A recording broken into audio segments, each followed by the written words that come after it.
Hello friends, नमस्कार। स्वागत है आपका गवर्नमेंट एग्जाम प्रिपरेशन चैनल में। देखिए,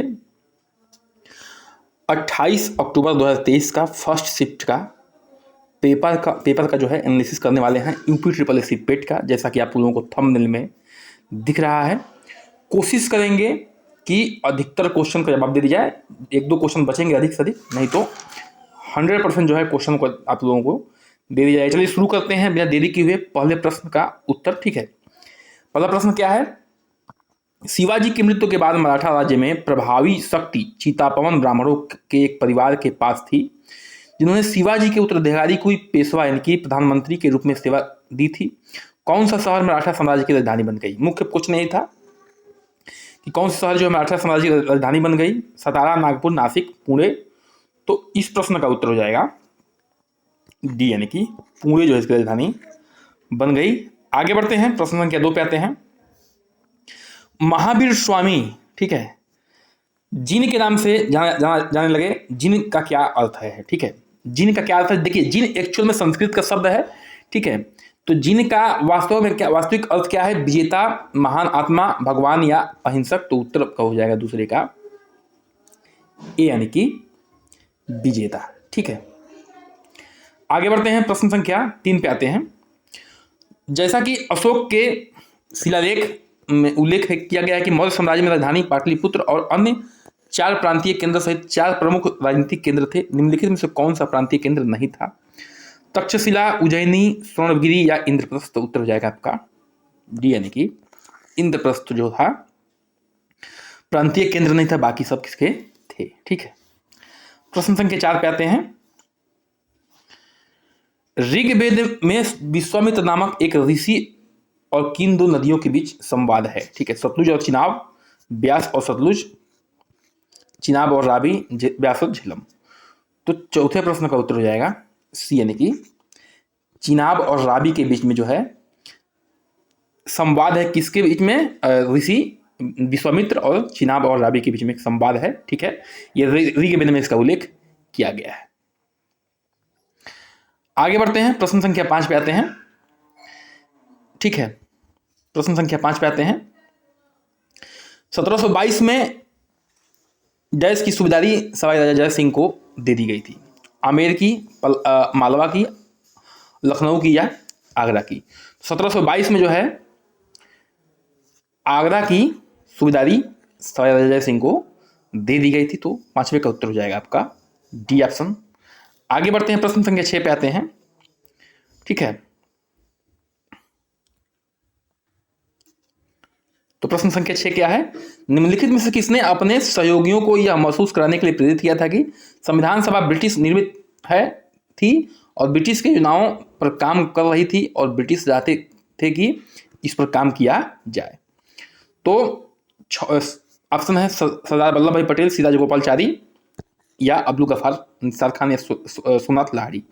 तो 6वें का उत्तर हो जाएगा डी, यानी कि सोमनाथ लाहिड़ी। ठीक है, ये थोड़ा सा कठिन प्रश्न है, लेकिन इसका उत्तर आपका डी हो जाएगा। प्रश्न संख्या 7 पे आते हैं। चित्तरंजन दास और मोतीलाल नेहरू ने परिषदीय राजनीति में वापसी पर बहस करने के लिए कांग्रेस के भीतर निम्नलिखित में से किस राजनीतिक दल का गठन किया था? ठीक है, चित्तरंजन दास जी ने मोतीलाल नेहरू के परिषदीय राजनीति में वापसी पर बहस करने के लिए कांग्रेस के भीतर निम्नलिखित में से किस राजनीतिक दल का गठन किया था? The Indian league, Swaraj party, Hindustan socialist Republic party या द बॉम्बे प्रेसिडेंसी एसोसिएशन। तो आपका 7वें का उत्तर हो जाएगा बी, यानी कि स्वराज पार्टी। ठीक है, आगे बढ़ते हैं, प्रश्न संख्या 8 पे आते हैं।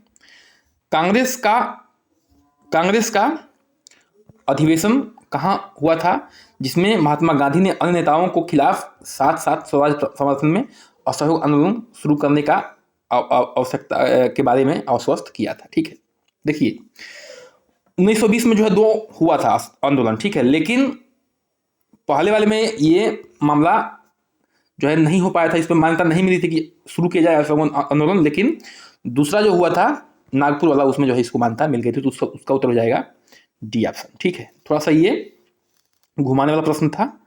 प्रश्न संख्या 9 पे आते हैं। निम्नलिखित में से खुदाई खिदमतगार की संस्थापक और जिसे बादशाह खान के नाम से भी जाना जाता है कौन है? सैयद अहमद खान है या हकीम अजमल खान है, मौलाना अब्दुल गफ्फार खान? तो उत्तर हो जाएगा 9वां का डी ऑप्शन। खान अब्दुल गफ्फार खान जो है खुदाई खिदमतगार के क्या हैं, संस्थापक हैं। ठीक है, प्रश्न संख्या 10 पे आते हैं।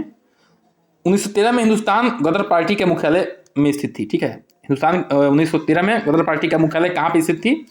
Delhi, Lahore, Calcutta, San Francisco. तो 10वें का उत्तर हो जाएगा आपका डी, यानी कि सैन फ्रांसिस्को में जो है इसकी मुख्यालय स्थित थी। प्रश्न संख्या 11 पे आते हैं।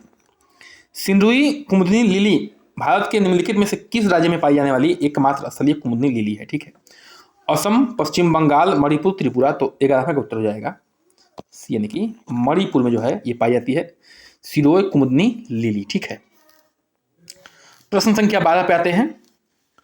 उड़िया पठार, ठीक है, भारत के निम्नलिखित में से किस राज्य में है?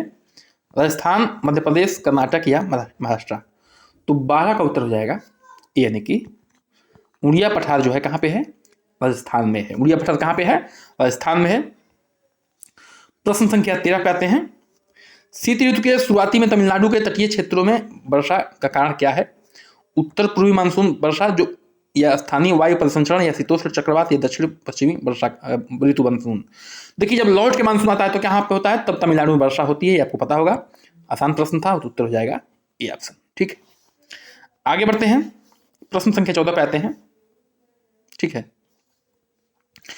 राजस्थान के जालौर जिले में किस प्रकार की ग्रेनाइट पाई जाती है? राजस्थान के जालौर जिले में किस प्रकार की ग्रेनाइट पाई जाती है? राखी ग्रीन ग्रेनाइट, मेरी गोल्ड ग्रेनाइट, या काला ग्रेनाइट, या रोजी पिंक ग्रेनाइट। ठीक है, तो 14 प्रश्न का उत्तर हो जाएगा, हो जाएगा 14वें का ए ऑप्शन, यानी कि राखी ग्रीन ग्रेनाइट। ठीक है, आगे बढ़ते हैं। प्रश्न संख्या 15 पे आते हैं। पुर्तगाली द्वारा निम्नलिखित में से बंदेल चर्च भारत के निम्नलिखित में से किस राज्य केंद्र शासित प्रदेश में स्थित है? ठीक है, बंदेल चर्च, ठीक है, पुर्तगाली द्वारा निर्मित है। तो गोवा, पांडिचेरी, पश्चिम बंगाल या उड़ीसा। तो 15 का उत्तर हो जाएगा सी, यानी कि यह जो है पश्चिम बंगाल में स्थित है। प्रश्न संख्या 16 पे आते हैं। गन्ने के उचित एवं लाभकारी मूल्य एफआरपी को कौन मंजूरी देता है? ठीक है, गन्ने के उचित लाभकारी मूल्य एफआरपी को कौन मंजूरी देता है? विपणन और निरीक्षण निदेशालय की कृषि मंत्रालय, राष्ट्रीय सरकार संस्थान कानपुर, आर्थिक मामलों की कैबिनेट समिति, या कृषि लागत एवं मूल्य आयोग। तो 16वें का उत्तर हो जाएगा डी, यानी कि कृषि लागत एवं मूल्य आयोग जो है इसकी जानकारी देती है। प्रश्न संख्या 17 पे आते हैं। निम्नलिखित में से कौन सा एक भारतीय श्रम कानून सामाजिक सुरक्षा उपाय है जिसका उद्देश्य काम करने का अधिकार, राइट टू वर्क की गारंटी देता है?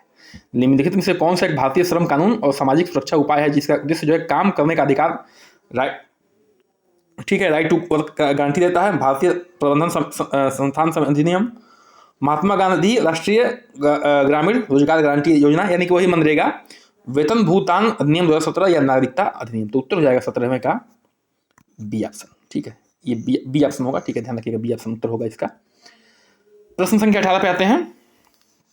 स्वर्ण क्रांति किससे संबंधित है? बताना है आपको। स्वर्ण क्रांति किससे संबंधित है? बागवानी, आलू, पेट्रोलियम, तिलहन। तो उत्तर हो जाएगा, यानी कि बागवानी से संबंधित है स्वर्ण क्रांति। आगे बढ़ते हैं। प्रश्न संख्या 19 पे आते हैं। बीमा विनियामक एवं विकास प्राधिकरण का मुख्यालय कहाँ पे स्थित है? मुंबई, नई दिल्ली, चेन्नई या हैदराबाद। तो 19वें का उत्तर हो जाएगा आपका डी, यानी कि हैदराबाद में स्थित है। ठीक है, बीमा विनियामक एवं विकास प्राधिकरण। प्रश्न संख्या 20 पे आते हैं। निम्नलिखित में से कौन सा डिपॉजिटरी संस्थान नहीं है, यानी कि जहाँ पे आप जो है धन को डिपॉजिट नहीं कर सकते हैं? नाबार्ड है, ऋण संघ लोक एसोसिएशन है, वाणिज्य बैंक है, या क्रेडिट कोऑपरेटिव सोसाइटी है। तो उत्तर हो जाएगा, यानी कि ये नाबार्ड है जहाँ पे डिपॉजिटरी संस्थान नहीं है। प्रश्न संख्या 21 पे आते हैं। भारतीय स्वतंत्रता अधिनियम 1947, ठीक है, के पारित होने के साथ एक अधिराज्य बन गया, और अधिराज्य विधानमंडल में भारत सरकार अधिनियम 1935 को किस धारा के प्रावधानों को तहत जो है 1947 से 49 तक कानून बन गया? धारा 100, धारा 101, धारा 135, धारा 130, धारा 100 जो है इसका उत्तर हो जाएगा ए ऑप्शन इसका सही हो जाएगा, यानी कि धारा 100 जो है इसका सही होगा। कठिन प्रश्न है, ऐसे प्रश्न को हमारे हिसाब से छोड़ देना चाहिए। ठीक है, एक व्यक्ति जो संसद का सदस्य नहीं है उसे राष्ट्रपति द्वारा अधिकतम कितने महीनों के लिए मंत्री के रूप में नियुक्त किया जा सकता है? ठीक है, संसद का सदस्य नहीं है और अधिकतम कितने महीनों के लिए जो है मंत्री रह सकता है? 3 महीने, 6 महीने, 9 महीने या 12 महीने, तो उत्तर हो जाएगा 22 का बी, यानी कि 6 महीना। ठीक है, 6 महीने तक जो है इसको नियुक्त किया जा सकता है। प्रश्न संख्या 23 पे आते हैं। उच्च न्यायालय का नाम बताइए जिसका, उस उच्च न्यायालय का नाम बताइए जिसका क्षेत्राधिकार अंडमान निकोबार और द्वीप समूह के केंद्र शासित प्रदेश पर है। ठीक है, उच्च न्यायालय दिल्ली उच्च न्यायालय, मद्रास उच्च न्यायालय या आंध्र प्रदेश उच्च न्यायालय, तो उत्तर हो जाएगा यानी कि कलकत्ता उच्च न्यायालय। यानी कि जो भी अंडमान निकोबार द्वीप समूह का मामला होगा वो कहाँ कब देखा जाएगा, कलकत्ता के उच्च न्यायालय में देखा जाएगा। ठीक है, प्रश्न संख्या 24 पे आते हैं। पंचायती राज संस्थानों के अस्तित्व के लिए भारत की संसद द्वारा 73वां और 74वां संवैधानिक संशोधन कब पारित किया गया था? पंचायती राज संशोधन के लिए अस्तित्व में भारत का 73वां और 74वां संवैधानिक संशोधन कब पारित किया गया था? अक्टूबर 1973, अक्टूबर 1952, दिसंबर 1992 या दिसंबर 1973? तो 24 का उत्तर हो जाएगा सी, यानी कि दिसंबर 1992 में इसको पारित किया गया था। प्रश्न संख्या 25 पे आते हैं। वर्ष 1928 में मोतीलाल नेहरू समिति द्वारा निम्नलिखित में से कौन सी अधिनियम विधेयक प्रस्तावित किया गया था? ठीक है, 1928 में मोतीलाल नेहरू द्वारा कौन से विधेयक को प्रस्तावित किया गया था? इल्बर्ट बिल, अधिकारों का बिल, आपराधिक जनजाति अधिनियम या सिंधु भूमि उड़यन? तो उत्तर हो जाएगा 25 का बी ऑप्शन, यानी कि अधिकारों का बिल। ठीक है, आगे बढ़ते हैं। प्रश्न संख्या 26 पे आते हैं।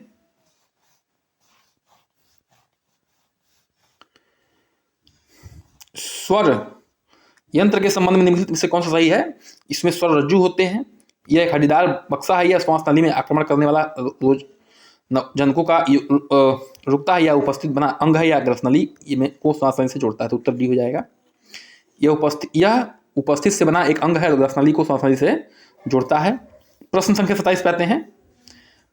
मिल्क ऑफ मैग्नीशिया किस प्रकार का कोलाइडल है? मिल्क ऑफ मैग्नीशिया जो है किस प्रकार का कोलाइडल है? घन सोल है, सोल है, एयरसोल है, या इमल्सन है? तो उत्तर हो जाएगा 27 का बी, यानी कि वह क्या है? एक सोल है। तो 27 का उत्तर क्या हो जाएगा? बी ऑप्शन हो जाएगा। प्रश्न संख्या 28 पे आते हैं।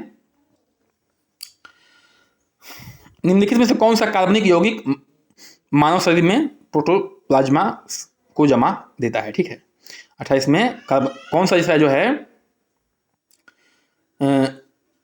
आपका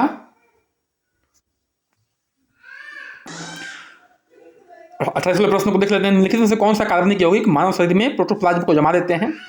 मिथेनोइक एसिड, इथेनॉल, मेथेनॉल या प्रोपेनॉल? तो उत्तर हो जाएगा सी, यानी कि मेथेनॉल। ठीक है, प्रश्न संख्या 29 पे आते हैं।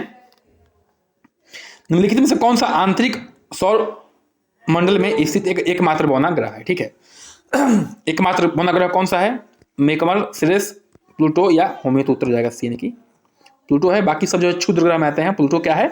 एकमात्र बौना ग्रह है, ड्वार्फ प्लैनेट है। प्रश्न संख्या 30 पे आते हैं।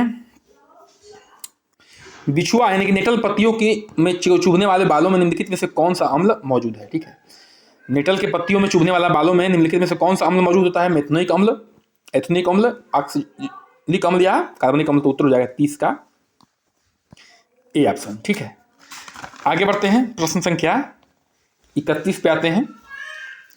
देखिए ये सवाल पढ़ लीजिए। ठीक है, आंसर जो है इसका हम बता देंगे। ठीक है, इंग्लैंड न्यूजीलैंड वाला है। वनडे 22 मैच में 22 के कारण इंग्लैंड की जीत में जो है 48 ओवर से 324 रन चाहिए। शुरुआत के 10 ओवर में जो है औसत स्कोरिंग रेट 6 थे, लेकिन 10 ओवर में जो है बढ़कर 8.5 हो गए। बाद में जो अगले ओवर में 10 सीधे 5.5 हो गया। अगले 10 ओवर में कितना हो गया? ठीक है, इसका आप उत्तर मिला लीजिए। ठीक है, 31वें का जो उत्तर होगा वो होगा आपका बी ऑप्शन। ठीक है, क्या होगा? B option 6.75। आगे बढ़ते हैं। प्रश्न संख्या 32 पे आते हैं। निम्नलिखित में से कौन सा अवरोही क्रम में है? तो इसमें जो है जो इसका आंसर होगा 32वें का वो होगा आपका सी ऑप्शन। ध्यान रखिएगा। ठीक है, 9/13, उसके बाद 11/17, उसके बाद 5/8। प्रश्न संख्या 34 पे आते हैं। इसका जो है वर्गमूल निकालना है। निकालने के बाद जो आपका उत्तर आएगा 33वें का वो आएगा आपका बी ऑप्शन, यानी कि 0.34। ठीक है, प्रश्न संख्या 34 पे आते हैं। इसका मान निकालना है। हल करने के बाद जो मान आएगा 34वें का वो आएगा आपका, ठीक है, डी ऑप्शन, यानी कि 10 उत्तर आएगा। ठीक है, प्रश्न संख्या 35 चलते हैं। ठीक है, दिव्या अपने मासिक वेतन का 24% भोजन पर और 15% अपने बच्चों की शिक्षा पर खर्च कर देती है।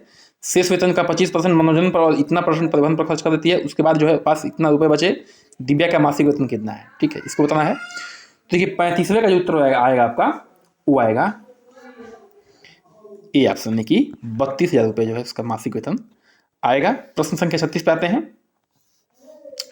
निम्नलिखित में से कौन सा विकल्प का विलोम सही है। ठीक है, औचक, अक्सर, डमाडोल, उस अस्थिर, जगना, पुचकारना, गाफिल, गफलदार। तो विलोम शब्द यू में जो सही है वो है आपका बी, यानी कि डमाडोल, अस्थिर। प्रश्न संख्या 37 पे आते हैं। होनहार विद्वान के होत हैं चिकने पात, लोकोक्ति का निम्न में से अर्थ क्या है।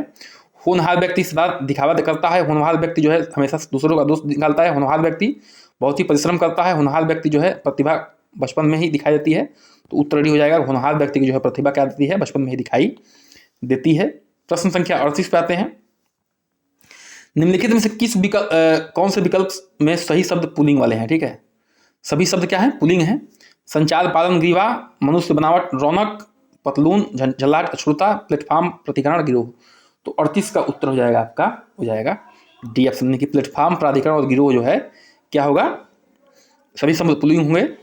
आगे बढ़ते हैं, प्रश्न संख्या 39 पे आते हैं। निम्नलिखित में से कौन सा विकल्प जो है शुद्ध वाक्य है।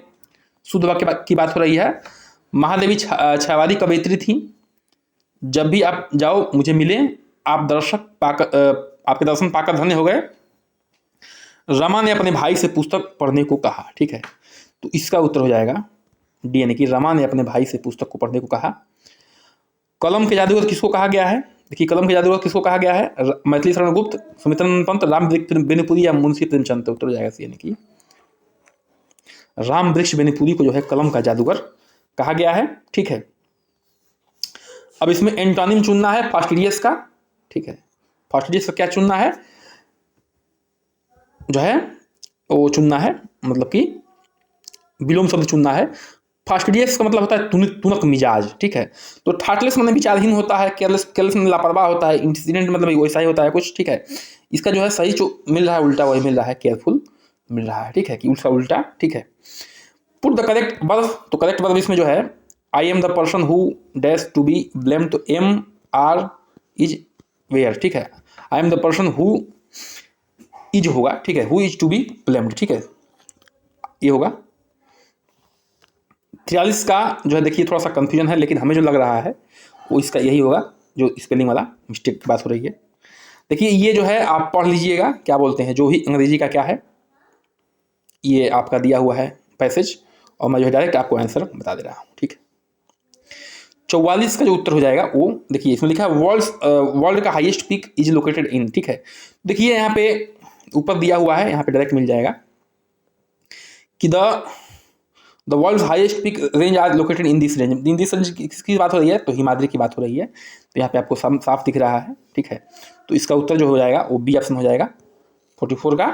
45 पे आते हैं। देखिए northern Indian plain are rich in. ठीक है, तो नादर्न इंडियन प्लेन में कि उत्तरी भारतीय प्लेन में कौन किससे जो उसकी मिट्टी किससे ज़्यादा भरी पड़ी है। तो यहाँ पे देखिए, यहाँ पे भी दिया हुआ है। तो यहाँ पे दिया हुआ देखिए, these are formed with alluvial deposit laid to be river. इसके ऊपर जो है किसकी बात हो रही है, द नादर्न इंडियन प्लेन की ही बात हो रही है। तो इसी के बारे में बात हो रही है, और डायरेक्ट जो है तुरंत इसके बाद जो है इसके बाद बात हो रही है। तो इसका उत्तर क्या हो जाएगा, ए ऑप्शन हो जाएगा। ठीक है, आगे बढ़ते हैं। 46 का जो है उत्तर होगा, देखिए इसको आप सॉल्व कर लीजिएगा। ठीक है, सॉल्व करने के बाद जो उत्तर आएगा वो ये आएगा। प्रश्न संख्या 47 पे आते हैं। 47 का उत्तर क्या करना है इसमें, एक मिनट। तो 47 का उत्तर होगा, ठीक है, आप यहाँ पे देख लीजिएगा। 47 का उत्तर क्या है, निम्नलिखित में क्रम में गलत संख्या का ज्ञात कीजिए। ठीक है, इसमें से कौन सा गलत है। तो इसको सॉल्व करने के बाद जो उत्तर आ रहा है हमारा 47वें का, वो आ रहा है आपका सी ऑप्शन। ठीक है, एक मिनट, डी ऑप्शन, सॉरी। ठीक है, 47 क्या आएगा, डी आएगा। ठीक है, 634 आएगा। 48 में जो है ये जो 17 जून 1998 को कौन सप्ताह का कौन सा दिन होगा।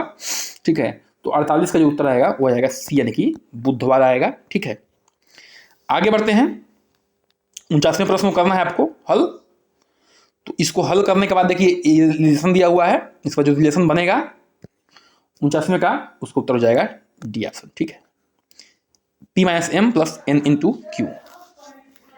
प्रश्न संख्या 50 पे आते हैं। प्रश्न संख्या 50 में जो है ये क्या दिया हुआ है, ठीक है, कि नीचे दिए गए प्रश्न में 2 कथन दिए हुए हैं, उसके बाद जो है 1 और 2 को क्रमागत 2 निष्कर्ष निकालना है। आपको दिए गए दोनों कथन सत्य मानना है, भले ही वे समानता तथ्यों में जो है तथ्य से भिन्न होते हैं, उससे मतलब नहीं है, लेकिन जो दिया है वही सत्य मानना। निष्कर्ष को पढ़ें और फिर से जो है तय करें कि निष्कर्ष में क्या है। तो यहाँ पे देखिए सभी डंडे बंदूक है, कुछ नाव डंडे हैं। ठीक है, ये कथन निष्कर्ष क्या है, सभी नाव बंदूक हैं, कुछ नाव बंदूकें नहीं है। तो इसका उत्तर देखिए यही डी हो जाएगा। ठीक है, एक्चुअली करने के बाद ये पता चल रहा है कोई भी लेसन में नहीं मिल रहा है। प्रश्न संख्या 51 पे आते हैं। ठीक है, थोड़ा सा देखिए 51, 52 और 53 जो है हम छोड़ रहे हैं यहाँ पे। ठीक है, 53 का तो पता है, 53 का डी हो जाएगा, जर्मनी होगा। ठीक है, 54 पे आते हैं। 54 पे देखिए भारत के मुख्य न्यायाधीश CJI DY चंद्रचूड़ कौन से पोर्टल लॉन्च किए हैं जो अधिवक्ताओं, वादियों, नागरिकों को भारत में सर्वोच्च न्यायालय के प्रवेश के लिए QR कोड आधारित E-पास के अनुरोध को अनुमति देता है। ठीक है, यानी कि E-पास अभी लॉन्च किया था अभी चंद्रचूड़ जी ने। तो इसका उत्तर हो जाएगा अभिनंदन है कि सुस्वागत है कि सुप्रवण है कि सुसत्कार है। उत्तर हो जाएगा बी, यानी कि सुस्वागत जो है पोर्टल का लॉन्च हुआ है अभी। ध्यान रखिएगा बी ऑप्शन इसका सही हो जाएगा। 55 पे आते हैं। हाल ही में केंद्रीय, ठीक है, हाल ही में केंद्रीय सड़क परिवहन और राज्य मंत्री नितिन गडकरी ने भारत में 3.5 टन के वाहनों के लिए वाहन सुरक्षा मानकों का बढ़ाकर सड़क सुरक्षा के उद्देश्यों का भारत में जो है NCAP का पूर्ण रूप बताइए। ठीक है, NCAP का पूर्ण बताना है। तो इसका फुल फॉर्म जो हो जाएगा 55 का हो जाएगा बी, यानी कि न्यू कार असेसमेंट प्रोग्राम। ठीक है, देखिए वही 3 क्वेश्चन छोड़े हैं, उसके बाद सारा क्वेश्चन बता दिया हूँ, सारा क्वेश्चन बताऊंगा अभी। ठीक है, अभी पूरा जो है 100 तक क्वेश्चन आपको बताऊंगा, जितने भी DIC हैं सबका आंसर बताऊंगा। तो जो है धैर्य बनाकर बैठे रहिए। प्रश्न संख्या 56 पे आते हैं। अगले दशक में निम्नलिखित में से किस क्षेत्र में व्यापार के $100 बिलियन तक बढ़ाने के लिए भारत टास्क फोर्स को स्थापना करेगी? तो उत्तर जाएगा डी, यानी कि इलेक्ट्रॉनिक्स के क्षेत्र में। प्रश्न संख्या 57 पे आते हैं।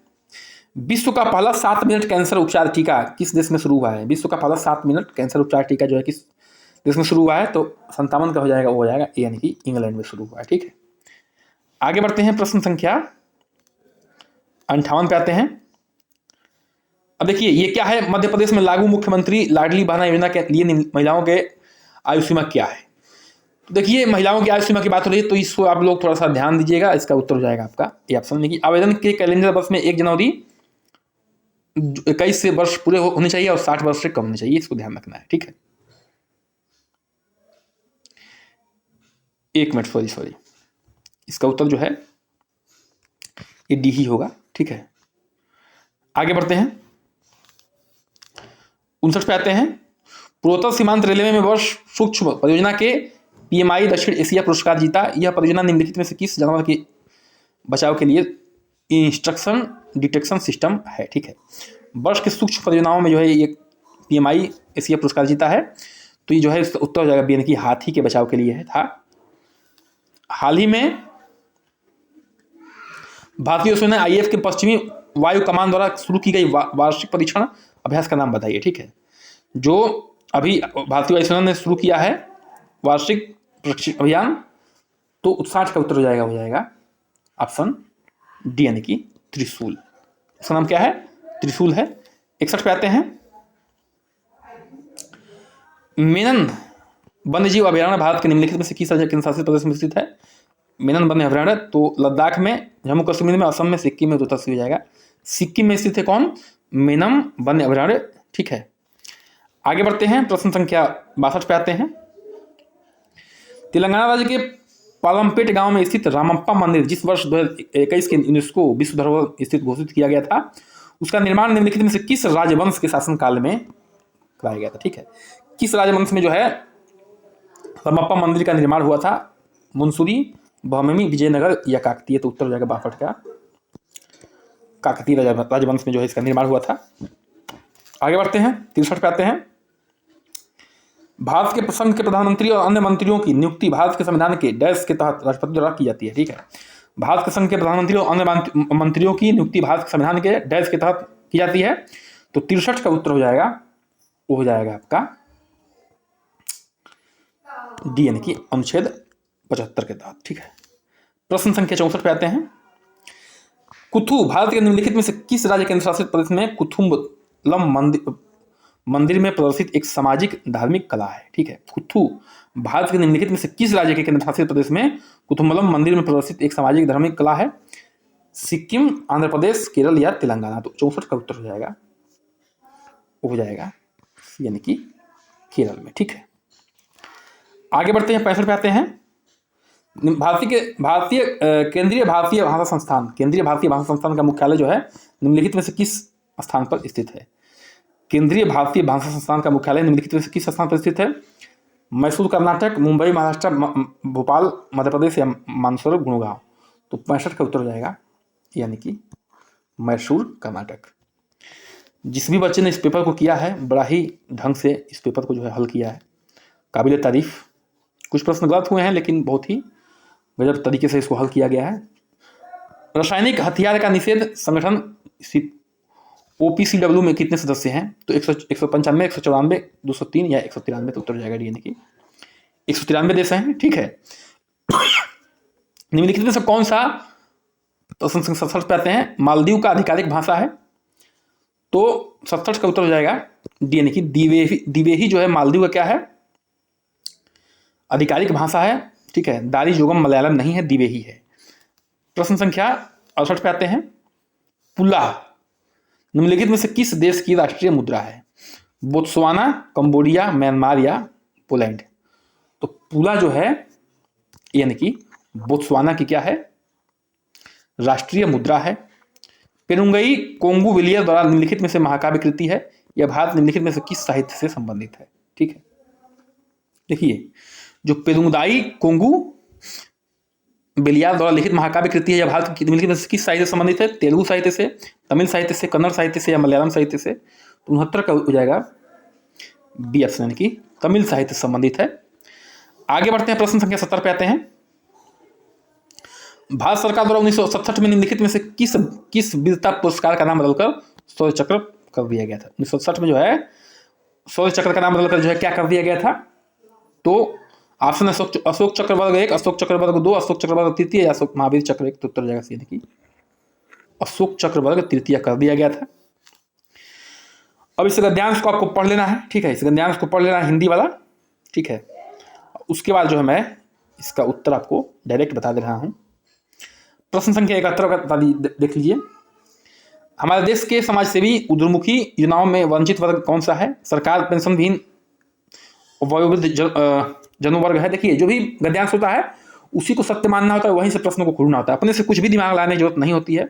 ऑप्शन बी क्या है? किसी तरह इज्जत आबरू बचाता समाज का एक मध्यम वर्ग है और मलिन बस्तियों में फुटपाथ, सड़क, रेलवे लाइन किनारे झाड़ फूक डालकर ये रहने वाला बोले तो उत्तर सी हो जाएगा। ठीक है, उत्तर क्या हो जाएगा इसका? सी ऑप्शन हो जाएगा। आगे बढ़ते हैं, प्रश्न संख्या 72 पे आते हैं। ठीक है, लेखक के अनुसार शोषण का अधिकार कौन लोग होते हैं? ठीक है, लेखक के अनुसार शोषण का अधिकार कौन लोग होते हैं?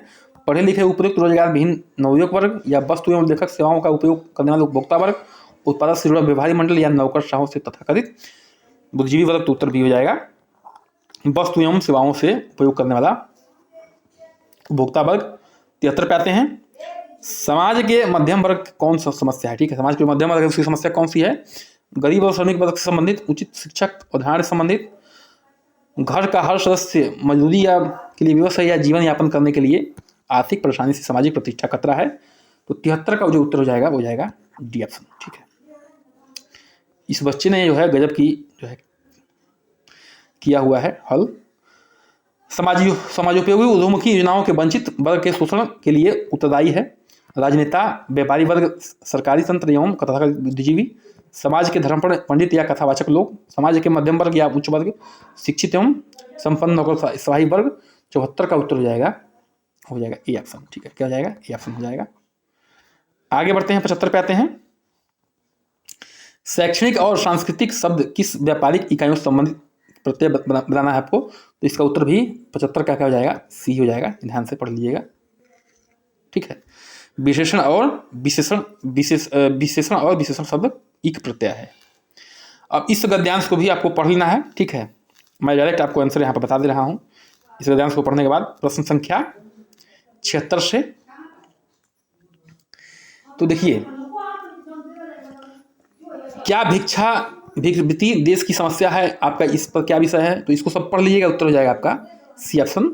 भिक्षावृत्ति जो है देश का क्या है, ज्वलंत समस्या बन गई है, क्योंकि लोग इसकी जानबूझकर अपना व्यवसाय बना रहे हैं। 77 पे आते हैं, विभिन्न स्थलों पर लोग भीख मांगने के लिए क्यों बाध्य हो जाते हैं, ठीक है। 77 का जो उत्तर हो जाएगा आपका बी हो जाएगा। वही अपंग, कुरूपता एवं अशक्ता वृद्धावस्था देखकर लोग भीख देने के लिए बाध्य हो जाते हैं। देखिए, अगर आपने ढंग से गद्यांश पढ़ लिया है तो कोई ज़्यादा गलती नहीं होगी, ठीक है। हिंदी बेल्ट के हम लोग हैं, यूपी के हैं, तो यहाँ से जो है मैक्सिमम हम लोग सवाल निकाल ले जाते हैं। 78 पे आते हैं, भीख न देने का भी दूसरों की मदद करने के लिए कौन सा विकल्प सही नहीं है, ठीक है। कौन सा विकल्प सही नहीं है उसकी बात हो रही है, तो 78 का उत्तर हो जाएगा आपका, एक मिनट, हो जाएगा आपका बी ऑप्शन। पैसे देकर किसी भिखारी को रोजगार या धंधे के लिए प्रेरित करने की मदद करना, ठीक है। आगे बढ़ते हैं, 79 पे आते हैं, दान पुण्य और जीवन मुक्ति के में कौन सा समास है। दान पुण्य, इसका अलग बताना है, इसका अलग बनाना है, तो इसका उत्तर हो जाएगा बी, यानी कि द्वंद्व एवं तत्पुरुष, यानी कि दान पुण्य में जो है द्वंद्व है और जीवन मुक्ति में क्या है, तत्पुरुष है, ठीक है। आगे बढ़ते हैं, 80 पे आते हैं, खानदानी भिखारी कैसे होते हैं, तो 80 का जो उत्तर हो जाएगा सी, यानी कि जिनकी भीख मांगने की जगह पुश्तैनी है और पीढ़ियों से निश्चित हो क्या है, खानदानी भिखमंगे हैं। अब इस डीआई को देख लीजिए आप लोग, ठीक है। इस डीआई को आप लोग हल करने के बाद जो आंसर मैं बता दे रहा हूँ, देखिए 81 का जो उत्तर आएगा, जो 3 वर्षों के लिए जो पटना स्टोर के कुल बिक्री का 3 वर्षों के लिए आसनसोल स्टोर की कुल बिक्री से अनुपात निकालना है, जो 81 का जो उत्तर हो जाएगा ए ऑप्शन, यानी कि 91 सही, 91/325। प्रश्न संख्या 82 कर लेते हैं, गया स्टोर पटना स्टोर को मिलाकर 3 वर्षों में जूतों की बिक्री के कुल संख्या 3 वर्षों में धनबाद स्टोर रांची स्टोर पर मिलाकर कुल बिक्री का लगभग कितना प्रतिशत है, तो जो 82 का उत्तर हो जाएगा आपका सी ऑप्शन, यानी कि 80.51%, ठीक है। 83 पे आते हैं, 2001 में Calcutta store, Patna store, Dhanbad store जूते स्टोर बिक्री प्रतिशत जो है, इसमें रांची स्टोर है, आसनसोल स्टोर और गया स्टोर पर जूते की औसत बिक्री कितना है, 83 का जो उत्तर हो जाएगा आपका सी ऑप्शन, यानी कि 129.03%। 84 पे आते हैं, ठीक है। 84 पे आते हैं, वर्ष 2020 के सभी स्टोर के जूतों और औसत बिक्री का वर्ष 2021 के सभी स्टोर के जूतों की औसत बिक्री से अनुपात निकालना है। 84 का उत्तर हो जाएगा बी, यानी कि 24/43, ठीक है। प्रश्न संख्या 85 पे आते हैं, 3 वर्षों में कोलकाता स्टोर, पटना स्टोर और रांची स्टोर के जूतों की बिक्री का कुल संख्या कितनी है, तो उसका उत्तर हो जाएगा, उसका 85 का हो जाएगा सी ऑप्शन, यानी कि 1650, ठीक है। अब इसको जो है, इसको इस सवाल का जो होगा 86 से 90 तक का जवाब देना है आपको, इस डीआई को हल करना है आपको, ठीक है। जो 86 का उत्तर होगा आपको देखना है, यदि एक पाइप ABCD RS के साथ खोल दी जाए तो टैंक भरने के लिए लगने वाला अनुमानित समय ज्ञात कीजिए। अनुमानित समय बताना है आपको, तो 86 का जो उत्तर हो जाएगा आपका डी ऑप्शन हो जाएगा, यानी कि 6.67 मिनट, ठीक है। 87 पे आते हैं, 87 पे आते हैं, सॉरी। टैंक भरने में अकेले पाइप C द्वारा लिए गए समय और अकेले पाइप D द्वारा लगाए गए समय का योग का टैंक खाली करने में अकेले पाइप R द्वारा लगाए गए समय और अकेले पाइप T द्वारा लिए गए समय से अनुपात निकालना है आपको, तो 87 का जो उत्तर हो जाएगा बी ऑप्शन, यानी कि 7:9 का, ठीक है। 80 पे आते हैं, प्रश्न संख्या 80 पे आते हैं, पाइप BC द्वारा एक साथ टैंक भरने में लिए गए समय पाइप ABCD द्वारा लिए गए साथ में भरने के समय में लगभग कितना मिनट अधिक आएगा, तो 88 का जो उत्तर हो जाएगा आपका हो जाएगा बी ऑप्शन, यानी कि 1.67 मिनट। 89 पे आते हैं, पाइप P और R दोनों एक साथ टैंक खाली करने में के लिए समय पाइप QRST द्वारा एक साथ टैंक के खाली करने के लिए समय का अनुपात क्या होगा, तो 89 का जो उत्तर हो जाएगा सी, यानी कि 11:14 का।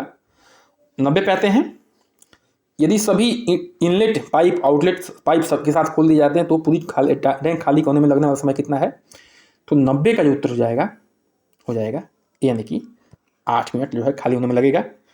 और 91 से 95 को देख लेते हैं हम लोग। यहाँ पे ये दिया हुआ है DI, तो 91 का उत्तर हो जाएगा आपका, हो जाएगा बी ऑप्शन में कि 1680। 2020 में 5 देशों के कच्चे तेल का औसत खपत जो है 1680 है। 2022 में प्रत्येक 5 देशों में कच्चे तेल की औसत खपत क्या है? तो 92 का उत्तर हो जाएगा आपका सी ऑप्शन। ठीक है, 2054। 93 पे आते हैं। 2020 में 5 देशों का एक साथ निर्यात आयात का अनुपात क्या है? 93 का हो जाएगा सी यानी कि 1 हो जाएगा। ठीक है, प्रश्न संख्या 94 पे आते हैं। 2022 तक कच्चे तेल की खपत में प्रतिशत वृद्धि निम्नलिखित में से किस देश की सबसे अधिक है?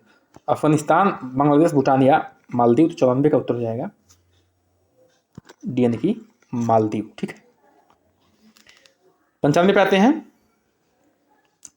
निम्नलिखित देश में से किस देश की आयात खपत अनुपात सबसे अधिक है? अफगानिस्तान, बांग्लादेश, भूटान या मालदीव। तो 95 का उत्तर हो जाएगा बी यानी कि बांग्लादेश। ठीक है, 96 पे आते हैं। 96 को देख लीजिएगा, आंसर बता देते हैं। व्यक्ति ए और बी व्यक्ति सी द्वारा मिलाए गए पानी की कुल मात्रा के बीच का क्या अंतर है? तो 96 का उत्तर हो जाएगा बी यानी कि 65 लीटर। ठीक है, व्यक्ति सी द्वारा मिलाए गए पानी की कुल मात्रा और व्यक्ति ई द्वारा मिलाए गए कुल मात्रा की संबंधित अनुपात क्या है? तो 97 का उत्तर हो जाएगा डी यानी कि 3:7। 98 पे आते हैं। निम्नलिखित में से किसने शुद्ध दूध में सबसे कम मात्रा पानी मिलाया है? ठीक है, तो 98 के उत्तर हो जाएगा ए ऑप्शन यानी कि बी ने जो है सबसे कम मिलाया है। प्रश्न संख्या 99 पे आते हैं। मान लीजिए ABC अपने घोल को एक पात्र में मिलाते हैं तो नए घोल में दूध की सांद्रता क्या होगी? लगभग में बताना है इसको। 99 का उत्तर हो जाएगा सी यानी कि 83.55 हो जाएगा। प्रश्न संख्या 100 पे आते हैं। सभी व्यक्तियों द्वारा मिलाकर कुल कितने लीटर पानी मिलाया गया है? तो 100 का उत्तर हो जाएगा सी यानी कि 456। ठीक है, लीटर। तो इसी के साथ जो आज का सेशन समाप्त होता है। कृपया चैनल को करिए सब्सक्राइब, लाइक, शेयर और करिए कमेंट। ठीक है, बन रही हमारे साथ। नमस्कार, जय हिंद।